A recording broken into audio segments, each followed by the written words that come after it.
Zwena in a little bit. Yeah. On page 6 of the Standard today, the IEBC has told us what now? So they are telling us that IEBC ends registration drive with strong 1.87 million voter turnout. They are calling this strong. So it's 1.876 as at 24th of April. Yeah.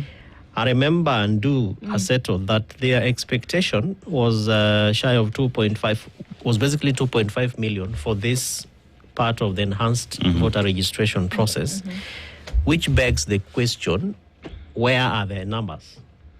Yeah. Does it mean that as it ends today, so this is April 24th, today is 28th, it's coming to a close. Yes. Are we able to fill in the hundreds of thousands that are still out there? Today? Does it speak to voter suppression? Is it that IDs are not there? What is happening, Dennis? Or I just shut up. I think we just have to call it out. IEBC has done nothing to achieve those numbers. You know, we will actually credit even the numbers to the Gen Z Tukokadi campaign. Yeah. You know, there's little flowers to give to IEBC. They've just not done their job to ensure that the numbers they were targeting have been arrived at. You know, so we're talking about a body who has a mandate of ensuring that many out there, voter registration, voter education has not happened. You know, so like when we look at these numbers, I'm not even talking about IEBC having done anything. They've just registered those which others have done the labor work of ensuring that they get out there to go register. So when you ask about why we've not gotten that, IEBC, you've done nothing to ensure that you get the numbers that you needed. And they were in Parliament the other day asking for more resources. They said you want more money. And you see these small things, you know, the low-lying fruits, this is where you gain public trust. You begin to also excite Wabunge. When you show up and you say, oh, by the way, we overmet our target, they'll be excited to give you more money. The question is, what have you done with the little that you have? Because you see, with the little that you have, if you've done extremely well with that, you don't even need to explain yourself. Like you said, just shut up and your results will speak for you. There's that word again. It doesn't seem it's going to be too far away. I've quoted you many times myself. So, indeed. But we have to also ask our question. I think we'll be asking that question during this conversation for this hour with Abby Zwena, because she's here with us. And the question is, so why did we not have more overwhelming numbers coming out to register to vote? Because of the inertia that you take that energy and you channel it towards a process through which you activate that power to make a decision. That's what it does. So why did we not see people coming out in the numbers? No pressure, Abby, but we'll get into that in just a minute. In terms of what exactly it means. So, Abby, good morning to you. Good morning. You're in the hot seat of the Situation Room. Yes, I am. Thank you so much for having me. Well, thank you for being here. It's my first time. Oh, I'm such a big fan. Oh, yeah. The first time I was here, I was with him. We were talking about the land amendment bill, you remember? Yes. I was coming in my capacity as a real estate consultant. Yes. Now I'm coming in my capacity as a politician. There you go. Very nice. And I love the ability to then be able to pivot when it comes to things that you're interested in making your country better. Yes. So we've seen your face, I mean, of course, all over. And then it lends to the process that the country currently is in. Yes. So let's have a conversation this morning. But before we do, as you know, we go around the African continent every week. Dennis will tell you where we are this week. Okay. We are in Equatorial Guinea. Yeah. It's a beautiful country, Yes. but they've had a single president for the past 47 years. Oh. Yes. Rich in resources, especially oil. One would hope that with the Strait of Hormuz being closed, they would say, tuko na power we have, literally speaking. You're on a roll. You are so politically woke, Dennis. I don't know how to say politics. Tuko na power, but unfortunately, that is not helping them because it's another African story. Get it outside your country, then buy it at extremely expensive rates, right? So one would hope that the 47-year-old president in that seat would do something about it. See what I did there? Yes. Yeah, but let's go to the proverb. Let's go to the proverb. He who listens builds a house. He who talks tears it down. As a real estate consultant, I'm going to channel my real estate expertise on this. and say that even when we are always just sitting down with clients and trying to understand what their needs are, it's always more, productive when you first listen to the needs of someone based on how because they know what they want in that home. They know, the woman knows what they want in that kitchen, what they want in their bedrooms and so forth. The man knows what he wants in, the sitting area, the man cave area, and so the parking area, because they are very sensitive about those things. So when you listen more, you're able to just come up with a product and a home that accommodates the people that should ideally be living there, instead of doing the vice versa, building a home and then trying to force it down people's throats, like the affordable housing. And that's why they're struggling to sell this product out there, because they just did it and then they're like, come and buy. And so even in leadership as well, and in the political space, listening to people, listening to Kenyans, because they do have the solutions. They do know what this country should be all about and how governance should be done and how leadership should be, implemented, vis-a-vis just doing something and saying, we've done this and we've done this and we've done this. If you've done something, you don't need to tell people you've done it. They'll feel it. Really? It's like a secret. Kibaya chajiuza, kizuri chajitembeza. Simple as that. These things are not complicated. So when I say we even wait a bit before you start. Okay. Yes. So let's look into Linda Mwananchi and the tours that have been going. So it started off in Kitengela. So Kajiado County saw a little bit of that. And when it caught like wildfire. And then went from there, we've seen other cities, Mombasa, Nakuru, Bungoma, and then most recently Vihiga and Kisumu, arguably some of the largest numbers in terms of turnout that we've seen. But what does this mean? And I asked that question deliberately, that it can be people were coming from different parts of the country to attend these rallies. But let's make a connect directly to what the IEBC is telling us. That they've rounded out this voter registration exercise with 1.8 million strong, very strong, yes. According to them, yes, So let's just take the numbers and that demographic before we get into the deeper thing of what it could actually be. That we see people coming out. Is it possible that everybody who comes out for those rallies is already a registered voter and they're just trying to, bring the numbers out? Or do we see people attending the rallies are caught up in the hype of the atmosphere at that moment, but are not really taking that and translating it into change? First and foremost, I want to just give a big shout out to Alan Ademba and what he has done, because he was clearly the face of, ensuring young people are coming out to vote. Absolutely. The 1.8 million, who literally a credit to Alan Ademba and his team. And I participated in a few series of Tukokadi to just support and ensure that young people are understanding the importance of this conversation we are having. But as Linda Mwananchi, we have also had conversations about the 8 million voters that didn't wake up to vote in 2022. We are more, keen on that number. And even as we go to our rallies, we are having conversation to politically just make sure they are awakening up and ensuring that they are understanding some of the issues that they are currently going through in terms of, very bad economic status of the country, not having cash flow, circulating into the economy, poor healthcare services, the education system literally on its deathbed and so forth. And so we have always been keen, and this is something our principal, Senator Sifuna, has been keen on, re-emphasizing to us that we need to understand why these 8 million people did not wake up to vote, and we need to see how we can ensure they wake up to vote in 2027. That would ideally bridge any gap we are trying to fetch out there by getting all these other people to come up and register as voters. Because then it shows... if we are going to mobilize people to take up their voters card, it means we have to again go back and mobilize them to show up to vote. So then what are we going to do as Linda Mwananchi to ensure that somebody doesn't need to be called or mobilized or politically moved to ensure they wake up to vote? And how do we make it a do or die for these people to understand that not waking up to vote is ideally voting in the bad leadership that we currently have and are experiencing?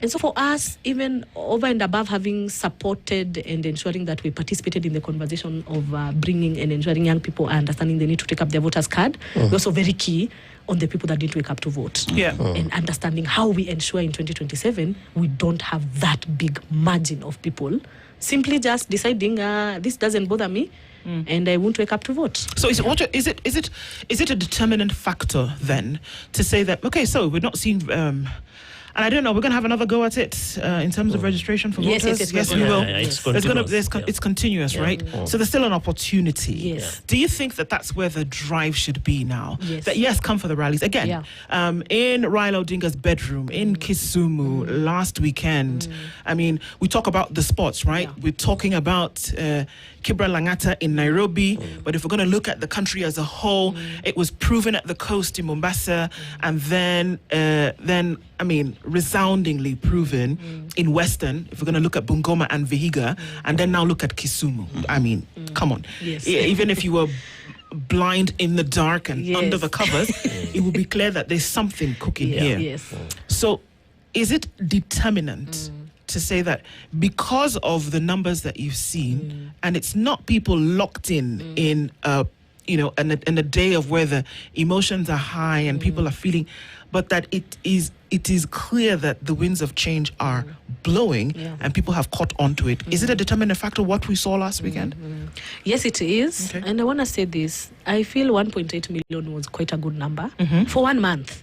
Over the fact, not being ignorant to the fact that IEBC did not go all out in ensuring that the conversation of voter registration was being had. It took people, independent-minded people that don't have budgets, because we would resource mobilize for Alan in a group. We'll just send whatever few coins we could, even on X, to just ensure he's going to all these centers and he's doing all this content. It was very much social media driven. So it means that if individuals who are civically aware would not have gotten involved, IEBC would not have gotten to 1.8. Yes, they wouldn't have, and they need to own up to that. They did not do anything to push for this 1.8 million new voters that we have experienced, and just in 1 month.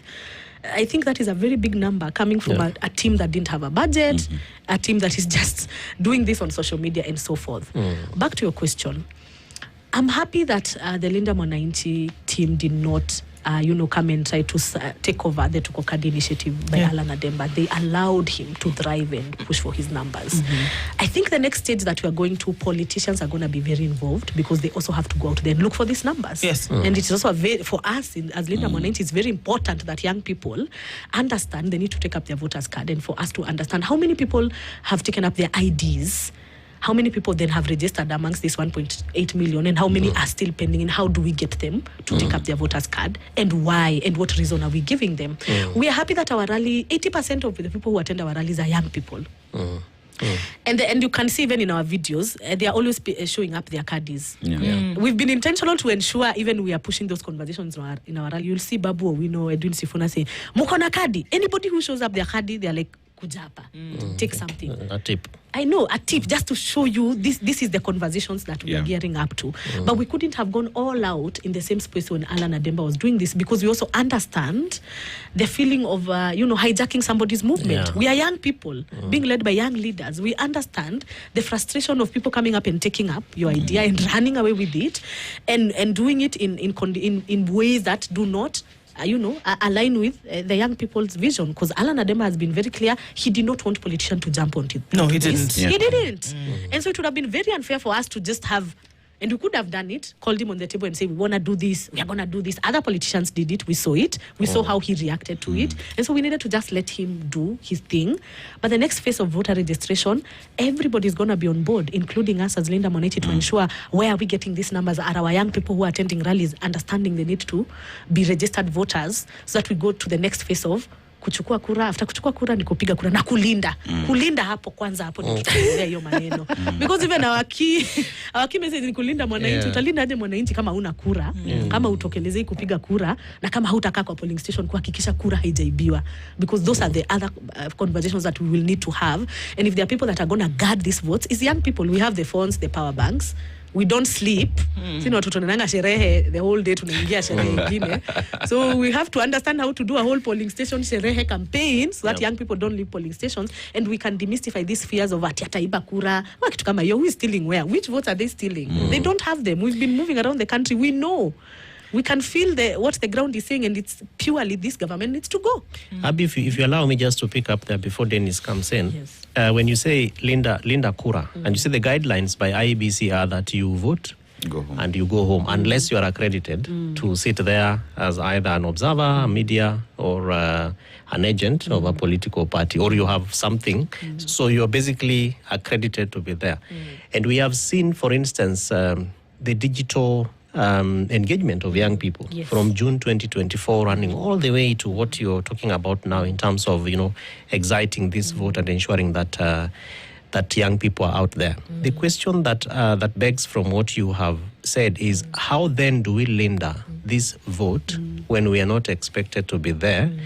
But then you look at how IEBC has perennially done its even announcing. So it's done at the tallying happens and then people group somewhere in a constituency office, What are the plans to not flood physically polling, the tallying centers? Because if you have 10,000 youth in a center, surely even the returning officer will be overwhelmed.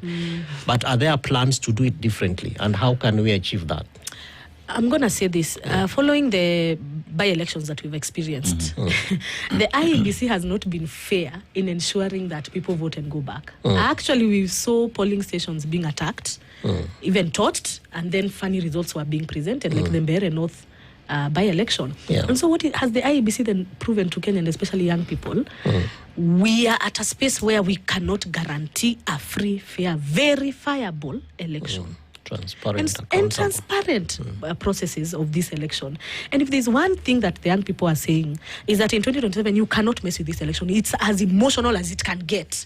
It goes to the core of our existence. So if we need to physically be there, it is okay, we will be there, because we also know the government, and they have shown us with the by-election what they are willing to do and how far they are willing to go. In our own rallies, we have had to have this rule: one goon, you allocate one goon to 10 Mwananchis. I'm not kidding. That is how we were able to enter Kisumu. In numbers. Wananchi wali overturn, na wali we were so many. Waka overrun, goons. So where we had 50 goons, we had 500 of us. Boldly. And our leaders were leading from the front. So wako nyuma, wako mbele. Kama mawe zinatuma ni wao the first recipients. And it's the same thing we will take in 2027 is if the IEBC is not willing to prove to us how they're gonna carry out this election. We are going to occupy physically. We are going to vote and stay there with our phones, record everything. Thank God we are in a social media era, and this election will be very much social media oriented. So we will go live, we will record everything, because hakuna venye tutaitikia. And at the end of the day, ukishindwa hapo, na unajua umekuwa kwa siasa, ukishindwa hapo kwa police station hivyo. Court processes are so long. They're so long, and before things can be overturned, it's a whole other fiasco. So what we're not going to do is allow them to have any strategies to mess around with our votes at the polling station level. Now IBC what I have to kuti. And since they are back saying we need more money, is that a body that is ready to handle this election? Is it they are going even asking for marketing money? Kama marketing pesa wananyimwa. Ya kuhold election kama hii 2027 watatoa wapi? So kama hawana manpower ya kuensure hii itakuwa free and fair, we will help them, because we have bundles and we have phones and we have numbers. Thank God. Yes. You see, Abi, I want to look at this from the perspective of Linda Mwananchi. We're going across the country. We are meeting the young people there, and there's a message that we're passing to Mwananchi there.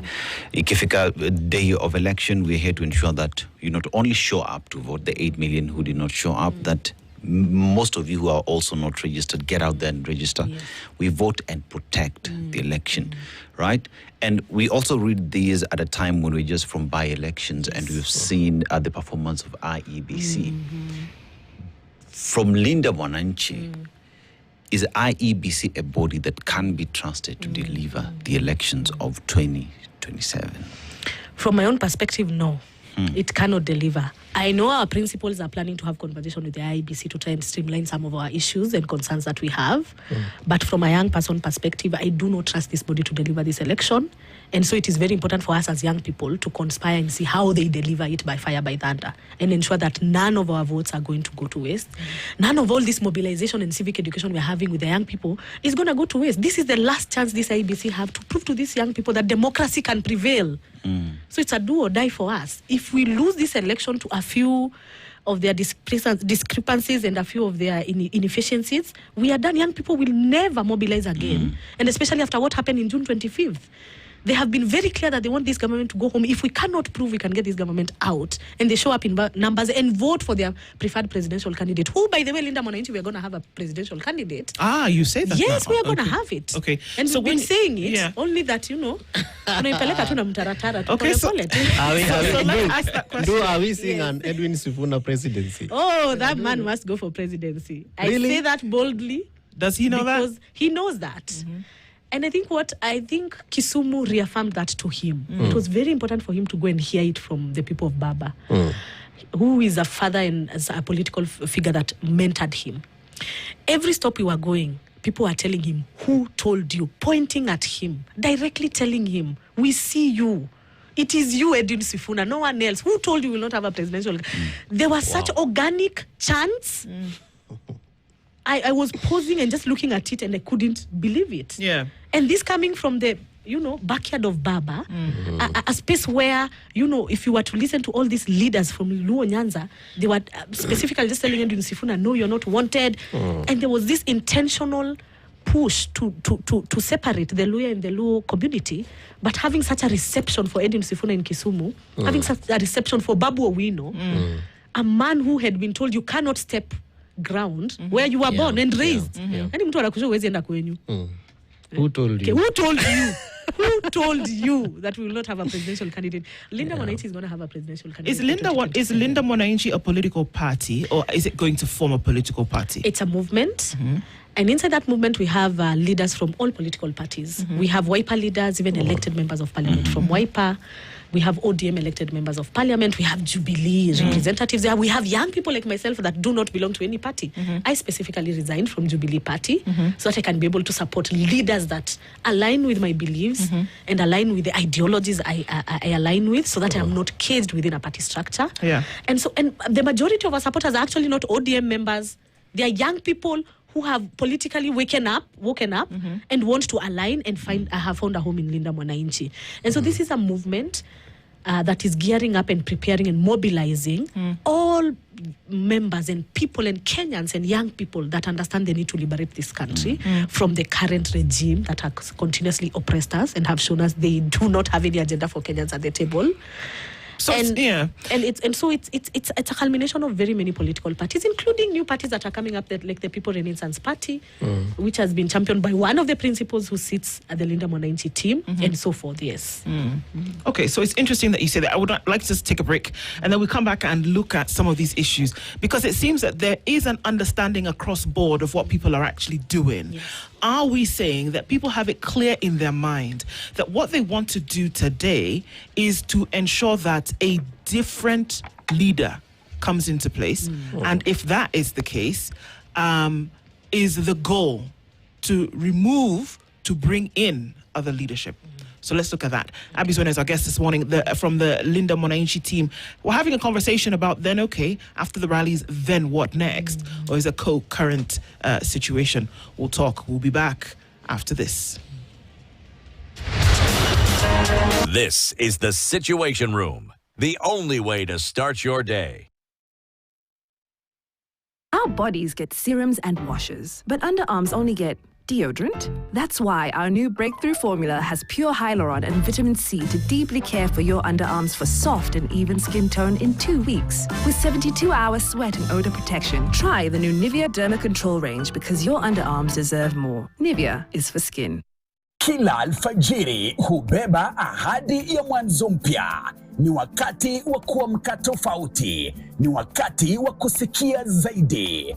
Mwamko mpya ndani ya Radio Maisha pamoja na Wycliffe Okumu. Power women. And that's why today, jamani, ongera sana wanawake wa Standard Media for being empowered, jamani. Na Dalmas Sakali. Pigia kura ambao walimwamini yeye na manifesto yake kuweza kusimamia jiji la Nairobi. Tazama, sikiza Radio Maisha, radio zaidi ya radio.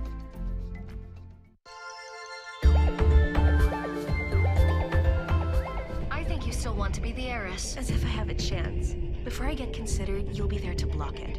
Is that why you want me gone? think someone's following us. All Irene's doing. She knew I was heading home, so she had someone follow me. And she's really not going to stop until she gets what she wants. But don't worry, Ma, Pa. I'll become useful to you. You're all going to need me. You know a guy named Mark? Why are so many people looking for Mark? What did the person look like? The one who's been tailing us. They really are tailing Ling.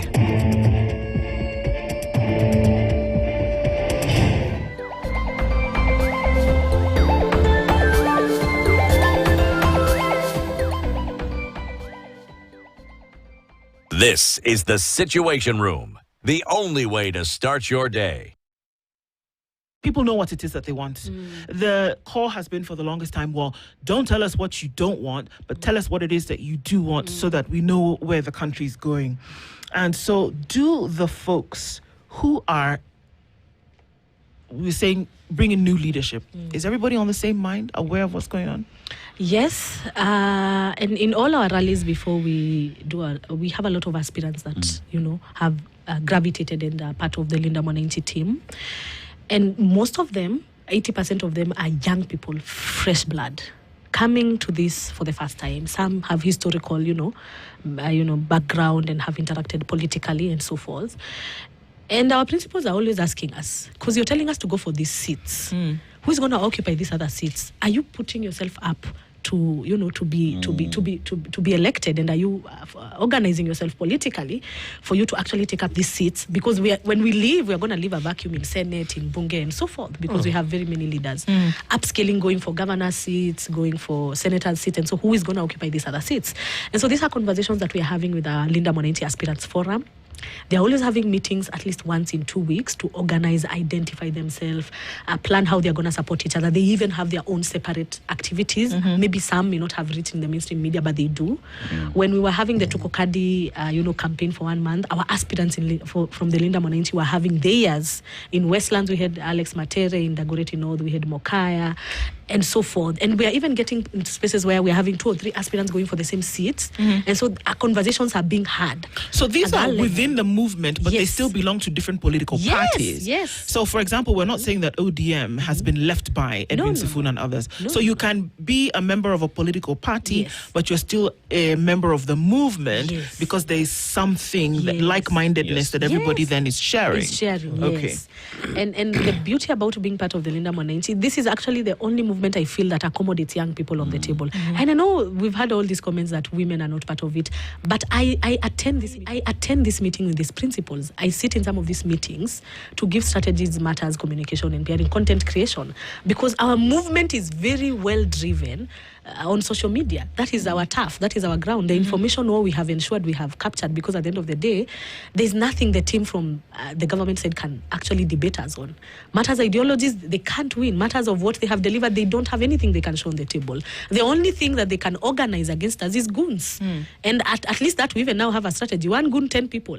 So we have been able to counter that, neutralize that. And Kisumu has proven that no amount of goons is going to be sent our way that we're not going to deal with. I'm going to commend the police service, because they got to a point in Kisumu where they just observed. They were like, okay, we're not going to interfere, we're not going to support any side. You maneuver your way. As it should be. As it should be. Leave us. If they've organized goons, let us just deal with those goons. You don't interfere and don't take a side. Just ensure there is order and there is peace and people are not killing each other. And they did that in Kisumu, and I felt I should have said that, because I saw how much they tried, and they really just ensured that everybody was able to, participate and ensure that. And Abby, as this really happens, and you see the degree of anticipation, the kind of hope, the kind of gravity that these young people are coming up with. One thing that I keep asking myself is a so what question. We have heard you people telling us this is that, sisi ndio Sifuna, mimi ndio Sifuna, who told you? Then what? Where is the message? What is this thing that Linda Mwananchi as a movement is seeking to not just mobilize around, but is seeking to use as a ramifying message of hope? You remember, like Baba used to say, Tuesday, and so everyone is looking forward to that Tuesday. When he says, sisi tutakuwa na mkongamano, people are looking forward to that day. That thing is coming. So whatever you do, you are looking forward to listening to what Baba is going to say. Where is this message, particularly from the different areas that you're going around. Where is this message of hope? I struggle to pick it up. Yeah. I think you struggle because there's a way historically, politically, messaging politically has been anchored. For us, it's different. When we went to Nakuru, there was a specific message we had for the people of Nakuru. Two key agendas and issues that touch on the people of Nakuru. I'm from there because I helped formulate the messaging for our principles. Was one, what happened in terms of extrajudicial killings in Nakuru, and a key case was the Brian Odhiambo case. That hits very core to the people of Nakuru. Till date, it's very, very fundamental for us. And the messaging around that was, we are going to form a government that allows you to earn a living, even as a fisherman, and not be worried about being dragged from your house by the police officers and being killed, and them saying, same case as Albert Ojwang, alijigongesha kwa ukuta za cells. We are living in the reality where when Edwin Sifuna says, can I just promise you I will not kill your children? We want that because the right to life is no longer guaranteed by this current government. And the legitimacy of any government is how they can protect lives. We're not trying to complicate messaging. We're just trying to make it as simple as it can be, because the problem that we have as a country right now is a software problem, and you need to go back to the preamble of the Constitution. And Edwin Sifuna has been very clear about this. But why we are getting lost is because we have geared away from the fabric of who we are as Kenyans in terms of the Constitution. We no longer recognize it when he throws it onto our face. Right. We no longer do. Kenyans, are you saying Kenyans are used to the complicated now? Used to, I'm going to wrap it up in a broad-based, I'll say something about an ADCO, I'll put you at Bomas for 6 weeks. Meanwhile, Kenyans are saying, don't kill us. Feed us. Let us send our children to school. Let us go to hospital and get medical care. That is what simple as that. And if you look at our principles, Kibagendi, very keen on health. Do we have a member of parliament that has fought for healthcare? Like Kibagendi, literally he was chased out of Bunge because of exposing what is happening in SHA. Going at it with Aden Duale, literally wanting to fight him physically because healthcare is not working. Education, Clive Gisairo is a guy who has demystified education into the simplest terms in all our rallies. Education is very key to him. Edwin Sifuna, we all know him, rule of law, democracy, let people thrive within the confines of the Constitution. We need to simplify messaging, gearing up to the next election, because the more complex we make it, the more we are gearing away from what we should ideally be doing as Kenyans. And so our messaging is as clear as that. Even as we gear towards coming up with our manifesto and so forth, it's going to be as simple as that. Because what this government has done is complicated so much and taken us away from the basic rights that we should be enjoying as Kenyans. And it is so sad that we now have to go back to right to life. I mean, very, very sad. Everything that you talk about, like many would say, you talk about the software, and one would say the software and hardware that we do need is, we have it. It's the Constitution of the Republic.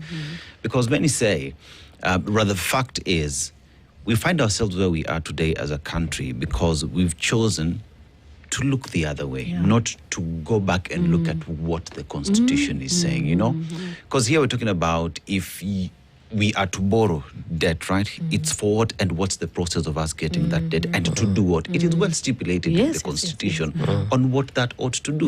We don't do that. Yes, we don't do that, We give promises, Nithi Bridge 6 times, Nothing much about it. So where do we place someone who keeps on speaking one thing and doing the other, and read that in the Constitution, chapter 6 on ethics, and you standing up and protecting that office? It is the Constitution that is there. So are we saying then that the Linda Mwananchi movement then is coming to reassure Kenyans that Katiba tuko nayo, and this is what we will play by? Yes. And I think that has been so clear, and the clarity that Edwin Sifuna has. Because I remember when we did the Busia and we did the Kitengela, he did a whole media tour and re-emphasized on that. And I hope one day you guys can host him so that he can speak it now that he's on another level. Tomorrow. The clarity that he has, even with who he has been as a senator, he has implemented the rule of law. That is why for him, roughing up the Samburu governor was not a matter of that I'm disrespecting you. It's you have literally, the Auditor General's report speaks about how you have misappropriated funds in Samburu. And he was standing there as a representative and as a senator who should care about how counties are using funds. And that is who the consistency. When people say Sisi ndio Sifuna, it's the ideology that of who he has been. Is that on June 25th, when members of parliament were trying to run through ambulances and hide behind I don't know where to get out of parliament, he was also there telling the police, "Hii ni nyumba ya watu, waitikisheni waingie." It is him saying, even if my boss, we have signed the 10 points agenda with this government, they have gone against it because Albert Ojwang has died. And so it is null and void. It is him, even when Babu was alive, still saying these things. And even until his death, still being consistent in saying, no, this government has gone against the very mere fabric of what we agreed upon, and so we can't support it. And I'm not going to be forced to do it. It's us being threatened constantly. And we go through it and still consistently going out and meeting people and having conversations on county levels, understanding their issues. Absolutely. In Kisumu, the messaging was very different. Babu Owino, that was Babu Owino mobilization. Yeah. And even if you listen to his speech, if you're not at a table, break it. Yeah. He knows, he's experienced it in ODM. He's had to break the table and form his own table with the Linda Mwananchi team. And it's them also implementing what they preach. Is ensuring that even on this team of Linda Mwananchi, young people are there. But Abby, this breaking, is the breaking of a table, is it a figure of speech, or is it a real, like taking it to the table and banging it? Because I think that if you look at opportunities that are out there for the youth, there are many which young people can actually come forward. And you are a living example. I met you many years ago when you were just seated at the back of the room. And today, Abby is a front face. You are a figure that is ramifying political, and tendons in the country. So what are the spaces for breaking this table? Because, when Babu says break the table, you can imagine, we are walking in and breaking the door, breaking the gate and going for the table and breaking it. As Linda Mwananchi, what are these open spaces where youth can actually come and quote-unquote break this table and plug in, I think when progressively and positively? I think when Babu says break the table, he's talking to young people across all divides, even in the corporate world. I have served in the real estate sector, and I had to break a few tables to emerge and become somebody who is hard, and also form my own table so that people can come and engage from my own table. It is saying that this is a season where young people, wherever you are in the energy sector, transport sector, you have ideas, you have reforms to change that sector. You have to find a way that you're being heard. It means mobilizing, strategically just being, in positions where you can align with people that understand your ideology in that same sector, forming a separate group to ensure your voice is being heard, and being insightful and defiant so that you can be heard. Yeah. Because young people have always been told that, and we've been in these spaces. You are told, no, we've agreed this, you implement. But we have go to a point as young people, we are the ones saying, no, we have formulated this is what we are implementing. Because young people, this is their season. And if somebody misses it, even in elective positions, if somebody wants to vie, 2027 is the season to vie. This is the season where you can actually take that seat that you wanted to do and change it from inside there. So fortunately or unfortunately, I don't know which one you choose, the system on which Kenya operates is that you, in order to bring about new leadership, in order to institute any kind of change, you must vote. You must go through an election process. You must go through the IEBC, which is what is constitutionally formed. But the hope withers when then you have questionable activities by a body that is meant to be independent, that would then give the direction on how certain things are going to be. IBC is still telling us today about how they need to market an election. Market. Imagine. We could have words about that, and it could take us maybe another 4 hours of a conversation. But if we have a body who's still telling us that they need to market what? Their existence, market the fact that people should register to vote, should go to the polls. By now, the registration conversation is in the hearts and minds of everybody. I mean, it's all over. I mean, again, thanks to folks like Ademba, who's come out and says, you guys, this is actually something that you can do. Now, I started by saying, fortunately, unfortunately, you must go through that process. Now, that is the thing that is going to activate this feeling, this decision that you make. How, Zwena, do we make the connection between Kitengela, Bungoma, Vihiga, Nakuru, Mombasa, Kisumu? That power, that energy, whereby it's clear what you're saying, that people are seeking change. People just want it simplified and say, let me not survive, but let me thrive in Kenya. How do you take that with this mandatory thing of registering and then voting? And beyond that, understanding this is your MCA. This fella almost slept on the road. I've even forgotten the name of the place. Matungulu. Yes. This morning. Yes. And it was clear that if representation was taking place at the very basic level, his car would not be swimming. Yes. You see what I'm saying? Yes. So there's that, atmosphere. It's charged. It's exciting. It's a wind that's blowing. But how do you take it and funnel it to whereby we are saying your ward representative in Matungulu needs to then have been able to take this thing to the next level, and that's the person that you want to vote in. It's not just being in a stadium or at the grounds, and then at the end of the day everybody goes home. How do you translate it? Because this is where the rubber meets the road. How do you translate that? Take that inertia and put it in a thing that will finally start to make a difference. How do you do that? I think maybe what is usually not in the public eye is the preparations we do before our rallies. So there's an advanced team that goes, myself included, and everybody is designated to meet specific group. I specifically meet TikTok creatives for a reason, because TikTok has become a very powerful tool of civic education. And I meet young people. And we sit in forums and we educate them and have conversations around how they should now center their civic education towards what is the role of an MCA, what is the role of an MP, what is the role of a senator, what is the role of a governor. And you'd be surprised, these young people on this grassroots level are so aware. You get there and they say, huyu MCA yetu kwanza lazima aende. Tumesha identify mwenye ataingia kwa sababu hajafanya hivi na. So it's not even that exhausting to start from scratch. They know it. I think there's an awakening that happened in June 25th that made young people now start looking. They trickled down the accountability processes. We met creatives in Vihiga County. There were 20 of them. And they were already telling us, as we already have a lineup, I shared that video on social media, and they were telling us the MPs that first and foremost voted yes for the finance bill. You know that is their marking scheme kwanza. They are like, kwanza hao tunatoa, zuena hao tumesha agree tunatoa, na kuna hawa vijana wamejipatiana na tunataka tuwapatiwe platform waongee kwa rally. And so what these young people are doing, they are already aligning and strategically organizing themselves and doing a lot of civic education. And they're facing a lot of challenges. Like in Vihiga, they're telling us their parents are the ones who decide where a family should vote. But they've decided what we're going to do. We're not going to argue with our parents because it's becoming toxic and it's very exhausting. We've agreed to just concentrate on young people.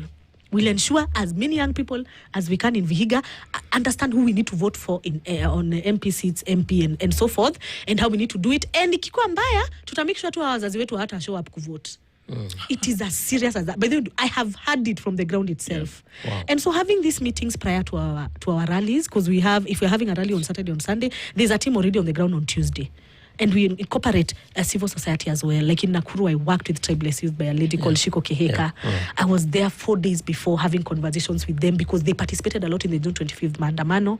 So you have to bring them because there's a voice they have that is more important than us politicians. Because me, I'm going there for tunaleta presidential candidate. Shiko will tell me, Abby, relax kwanza. When you guys come and do your rallies and go, there are things we deal with. And this is how we need to. So having that roundtable conversation and a panel of people that are set apart from being politicians is really helping us have conversations on the ground level. Because those ones need one-on-one conversations, not necessarily rally-based. And then now the rally comes and reinforces the message. And then also fronting these aspirants that we have identified as people that could lead and giving them a platform to meet these leaders, be mentored, have even meetings with them in Nairobi and present themselves in the rallies is also helping. They're not perfect, these young leaders. Like you give somebody, like my first time I was given a mic, I panicked. All I did was sing a song, Yote Yawezekana Bila Ruto. I was so panicked. I had like 10 points I needed to play. Later I was like, but with time, you sit with these leaders, they tell you, no, Abby, you have to have 3 key messaging. Don't overdo it. In each rally, you have to have one messaging that you say constantly until people get it. And so it's also a mentorship program that is happening as we move along, that is ensuring that even as we are identifying these young aspirants, they are understanding what role they are about to play in this movement, what they're supposed to do. And the good thing is these are people that align with their ideology. So they're not coming in green. They're like, tuko hapa kwa sababu Sifuna ana protecting watu na sheria. Right. So we're not starting from scratch. And it's not just going and visiting different parts of the country. It's actually going to see and hearing to understand the impact of what a movement or what a change, because that's what it is, isn't it? It's a move from the ordinary. So now if that's the case, the questions are abounding here. There's certain parts of the country, of course, yet to be visited and hear. 2 of those big ones. Number one is the northern part of the country. Yes. And tell us about what, that looks like already. And then tell us about President William Ruto's backyard. Yes. Funny enough, the people in our Uasin Gishu are calling us a lot. A lot. You'd be so surprised. Oh. There are very strong opposition voices in the backyard of the president. Some are silenced because it is happening, and I know this may not come into the public eye, but we've had creators that have been very vocal about this regime, and they were kidnapped and silenced. And they will message you and say, I cannot say it publicly, but sisi tuko one tamabi. Na lazima mutakuja Rift Valley. One of our biggest opposition leader, Alfred Keter, is an ally of Linda Mwananchi. Yeah. And he's always amplifying our messaging. And he's going to host us in Rift Valley very soon. And we're going to go there. If we were able to hold our rally in Kisumu, I do not think there's any part of this country we will not enter. At this time and point, we have already demonstrated to the government, and this is a message we are giving them. We are not even afraid of that death itself. There's nothing you can do to us you haven't done. I mean, if I am not struggling with the economy and taking back my children to school, which we are doing this week, some of us don't even know where we're going to get school fees, then just kill me. If you want to kill me, it's at least by the time many suffering. Imefika hapo. We are not scared of death, but we must save this country. There's no way we are struggling. Unaenda kwa rally mtu anakuomba tu 20 bob. 20 bob. Do you know how sad and depressing that is? Na amekuja na amesema mtusaidie kwa sababu tunakufa njaa. And that's just to eat something. And just to eat something. So for us, where it has come, the clarion call is so deep. We're going to visit everywhere, northeastern counties and even the backyard. Because even them, they are saying, it's just a few. Kenya. And even Mount Kenya, hata Mount Kenya tunaenda. It's just a few of the president cronies that are touching money. It's not the whole community. It's not the whole Kalenjin community, and most of them are suffering. They are going through what we are going through. They may not speak it, but they are, and they are seeing this movement and this revolution and this call to liberate this country, and they're not seeing it as an attack to their tribes person. No, that is what is spread by the few leaders like Cheralgei and Sudi, and we understand they are eating. They need to protect where they are eating. We don't even blame them, but we are coming to their counties and we're going to engage the Wananchi of those counties. Okay. Abby, because I think time is not on our side, but briefly, now we look at these backyards that you're talking about. This is the stronghold for. That's how politics has been played for a very long time. But you're seeing a shift from that because then the young people are saying, we're no longer leaders of tomorrow. We are leaders of today. We are here to stay, and this is our agenda. So even as you push for that, there is also the fear of there are those who will be hired to come and interfere with the same. So it is not about what strategy are you applying, but what message then are we sending across the country to ensure that come listen to us, agree with us, disagree with us, but let us do our thing, and you get an opportunity to play your part when the time calls. How are we going about it to get away from the politics of old days where this is our backyard, ukikuja tutakufukuza because you do not support our guy? Are we seeing a departure from that from the young people? I think we are, because the young people are the ones coming up and saying, karibuni kwetu. Come and engage us, and this is our home, and we'll ensure you have your meetings. Because they're the ones that show up and get rid of those goons. And I love that freshness and that clarion call by the young people. And they're saying, whether even as much as I come from this specific tribe, I want to listen to you because I align with your ideologies and you resonate with me as a young person, because Linda Mwananchi is very youthful and led. And being led by somebody like Senior, His Excellency Governor James Orengo, guiding us. Somebody who's actually seen the most hate in this country by aligning with Baba. There is no hate James Orengo can see that he hasn't seen as a very senior Luo leader, having been castigated alongside his former friend and brother. And so having a leadership that is very bold and has seen death up close also helps. Because they tell us there's nothing. There's nothing that we fear now. We fear now, and you guys have to plug into our strength and boldness. And go with that. And go with that. And that is what is empowering people across the country to welcome us into their counties and to engage us. Thank you for being here this morning and being able to share some of these insights. I mean, call it what you want to call it, but it seems like it's what people want to hear. And not just hear, but be a part of. Let's see what happens. Keep the faith, as we say. Abby Zwena is with the Linda Mwananchi team, has been here telling us about, okay, this is what it is, and this is what the plans are for the future. It's all wait and see. Asante Sana. Good morning at 8 a.m. The latest news from around the world. This is the Situation Room, the only way to start your day.